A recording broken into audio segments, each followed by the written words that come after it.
All right, y'all. So it looks like we may have some good news for once. We talked about this on Crystal Kyle and Friends recently. We had an expert on the Colombian elections come in, and what he told us is that, to sum up the election, making it to the runoff was the Bernie Sanders of Colombia versus the Donald Trump of Colombia. And it appears like the Bernie Sanders of Colombia, Gustavo Petro, has just won the election. So let me break this down for you. NPR says, former rebel Gustavo Petro wins Colombia's presidential election. Here's what they say. Former rebel Gustavo Petro narrowly won a runoff election over a political outsider millionaire Sunday, ushering in a new era of politics for Colombia by becoming the country's first leftist president. Their first leftist president. Now, understand something. This is sort of unexpected because Gustavo Petro, everybody thought he sort of tapped out in the first round of the election and he'd be stuck at around like 40%. But no, in the runoff, his opponent, Hernandez, absolutely blew it, and he's a massive psycho, and he was dodging a debate, and it appears like he just imploded, and so basically the Bernie Sanders of Colombia beat the Trump of Colombia. Petro, a senator in his third attempt to win the presidency, got 50.48% of the votes, while real estate magnate Rodolfo Hernandez had 47.26%, with almost all ballots counted, according to results released by election authorities. Petro's victory underlined a drastic change in presidential politics for a country that has long marginalized the left for its perceived association with the armed conflict. Petro himself was once a rebel with the now defunct M19 movement and was granted amnesty after being jailed for his involvement with the group. Quote, today is a day of celebration for the people. Let them celebrate the first popular victory, Petro tweeted. May so many sufferings be cushioned in the joy that today floods the heart of the homeland. Petro issued a call for unity during his victory speech and extended an olive branch to some of his harshest critics, saying all members of the opposition will be welcomed at the presidential palace to discuss the problems of Colombia. Quote, from this government that is beginning, there will never be political persecution or legal persecution. There will only be respect and dialogue, he said, adding that he will listen to not only those who have raised arms, but also to that silent majority of peasants, indigenous people, women, youth. Outgoing conservative president Ivan Duque congratulated Petro shortly after results were announced, and Hernandez quickly conceded his defeat. So I guess you could say he's not like Trump in some ways. Quote, I accept the result as it should be. If we want our institutions to be firm, Hernandez said in a video on social media, I sincerely hope that this decision is beneficial for everyone. Colombia also elected its first black woman to be vice president. Petro's running mate, Francia Marquez, is a lawyer and environmental leader whose opposition to illegal mining has resulted in threats and a grenade attack in 2019.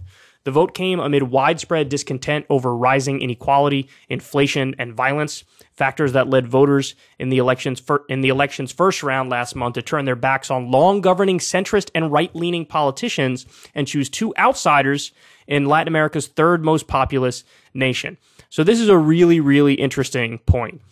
What you saw in Colombia is a rejection of the status quo. And this is, a consistent thing we've seen around the world in modern times, whether it's, Brexit, or it's the election of Trump, or the rise of political figures who, it's kind of eyebrow-raising and surprising. And what happened in this election, even Macron ultimately ended up being sort of like an establishment defender and a centrist, but he came from a party in France that was an outsider party. So people thought he would be more of an outsider. And again, what we're seeing in Colombia is that the long-governing centrist and right-leaning parties didn't do well. And it was two outsiders who made it to the runoff. And it's this insane rich person and basically the Bernie Sanders of Colombia. And both of these guys sort of paid lip service to the idea of ending the drug war. And it'll be interesting, though, to see if Petro follows through or if he can follow through. But this is a big deal, especially since Colombia is viewed as like one of the most reliable U.S. client states. And now with Petro winning, I fear that in the U.S. there will be, chatter about maybe overthrowing the government. Because if there's anything the deep state in the U.S. loves to do, it's a coup. And, they tried it with Maduro. And whenever you have a government that doesn't fall in line then there's a question mark, and we've perpetually tried it in Cuba, tried it in Venezuela, and now if Petro really doesn't play along with the U.S., Lord only knows what's going to happen. Ron DeSantis came out the other day and basically said, they've elected a terrorist and this is unacceptable. And so they're already starting with the rhetoric, which could eventually lead to a coup. You just got to hope that the U.S. does not do that. Petro's showing was the latest leftist political victory in Latin America, fueled by voters' desire for change. Chile, Peru, and Honduras elected leftist presidents in 2021. And in Brazil, former President Luiz Inácio Lula da Silva is leading the polls for this year's presidential election. So Lula is up. He was a very successful social democratic leader of Brazil. And then there were some basically mucked up fake corruption charges that brought him down. Glenn Greenwald's reporting on that helped free Lula, and now Lula is up against Bolsonaro, and Bolsonaro is kind of like the Trump of Brazil. So again, that's a situation where it's like the Trump of Brazil, Bolsonaro, versus the Bernie of Brazil, Lula. So there's that's coming up soon as well. And then, of course, shout out to AMLO. AMLO, of course, is the left-leaning president of Mexico. Quote, "What I do think it shows is that the strategy of fear, hate, and stigmatization toward the left no longer works as a policy to win voters," said Elizabeth Dickinson, senior analyst for Colombia at the firm International Crisis Group, but the results were an immediate reason to fret for some voters whose closest reference to a leftist government is the troubled neighboring Venezuela. So can't get through an article without some good old-fashioned, vuvuzela fear-mongering. Quote, "We hope that Mr. Gustavo Petro complies with what was said in his government plan, that he leads this country to greatness, which we need so much, and that he ends corruption," said Karen Ardila Garcia, a Hernandez supporter in the north-central city of Bucaramanga. Quote, "That he does not lead to communism, to socialism, to a war where they continue to kill us in Colombia. He does not lead us to another Venezuela, Cuba, Argentina, Chile." About 21.6 million of the 39 million eligible voters cast a ballot Sunday. Abstentionism has been above 40% in every presidential election since 1990. Petro 62 will be officially declared winner after a formal count that will take a few days. Historically, the preliminary results have coincided with the final ones. Several heads of state congratulated Petro on Sunday. So did a fierce critic, former President Alvaro Uribe, who remains a central figure in Colombia's politics. By the way, Jeremy Corbyn added to the chorus of people who was congratulating Petro. Polls ahead of the runoff had indicated Petro and Hernandez, both former mayors, were in a tight race since they topped four other candidates in the initial May 29th election. Neither got enough votes to win outright and headed into the runoff. Petro won 40% of the votes in the initial round and Hernandez 28%. But the difference quickly narrowed as Hernandez began to attract so-called anti-Petrista voters. So here we go. This is probably the meat of this conversation here. Petro has proposed ambitious pension, tax, health, and agricultural reforms and changes to how Colombia fights drug cartels and other armed groups. So there you go. So pension, tax, health, and agricultural reforms and changes to how Colombia fights drug cartels and other groups. But he will have a tough time delivering on his promises as he does not have a majority in Congress, which is key to carrying out reforms. Quote, "The people who do support him have very high hopes, and they are probably going to be disappointed pretty quickly when he can't move things right away. If indeed this happens, then it sounds a lot like the U.S., said Adam Isaacson, an expert on Colombia at the Washington office on Latin America think tank. Quote, "I think you might find a situation where he either has to strike some deals and give up a lot of his programs just to get some things passed, or the whole country could be gridlocked," Isaacson said.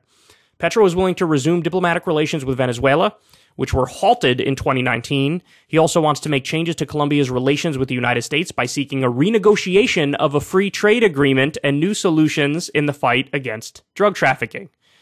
So that's very interesting. I don't know if the U.S. will take very kindly to a renegotiation of our trade agreement, and I know they won't take kindly to basically Petro's against the drug war, but needless to say, Petro's right about that. U.S. Secretary of State Anthony Blinken said in a statement that the Biden administration looks forward to working with Petro. Ooh. See, now this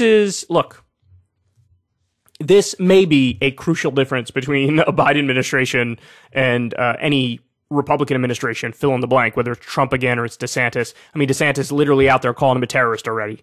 So, but you never know what the Biden policy will actually be. I mean, they could say flowery, nice things and say, oh, we're willing to work with you, and then basically try to coup them.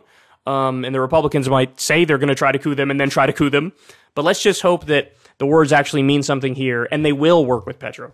Hernandez, who made his money in real estate, is not affiliated with any major political party and rejected alliances. His austere campaign, waged mostly on TikTok and other social media platforms, was self-financed and based mostly on a fight against corruption, which he blames for poverty and the loss of state resources that could be used on social programs. So, look, that's very, very interesting. All I'll say is Petro also had a campaign that was committed to anti-corruption. So again, it's, these are the two candidates who made it to the runoff, and they were probably the two most interesting candidates and the outsider candidates. Polls say most Colombians believe the country is headed in the wrong direction and disapprove of Duque, who was not eligible to seek re-election. The pandemic set back the country's anti-poverty efforts by at least a decade. Official figures show that 39% of Colombians live on less than $89 a month last year. The rejection of politics as usual, quote, is a reflection of the fact that the people are fed up with the same people as always. A 26-year-old civil engineer waiting to vote said, quote, we have to create greater social change. Many people in the country aren't in the best condition. But even the two outsider candidates left her cold. She said she would cast a blank ballot. Quote, I don't like either of the two candidates. Neither of them seems like a good person to me. Okay. So there you go. There's the breakdown. Very, very interesting election. And look, it's nothing but positive that the Bernie Sanders of Colombia beat the Donald Trump of Colombia. I know, these sort of comparisons might be glib, but it's truly a good way of understanding what went down here. So, I wish Gustavo Petro nothing but the best. I hope he doesn't get cooed, and I hope he can get through some of his proposals. Hey, y'all, do me a favor and like and subscribe. It helps out big time in the algorithm. Click the bell as well for notifications when videos drop, and watch that video on screen right now. You know you want to.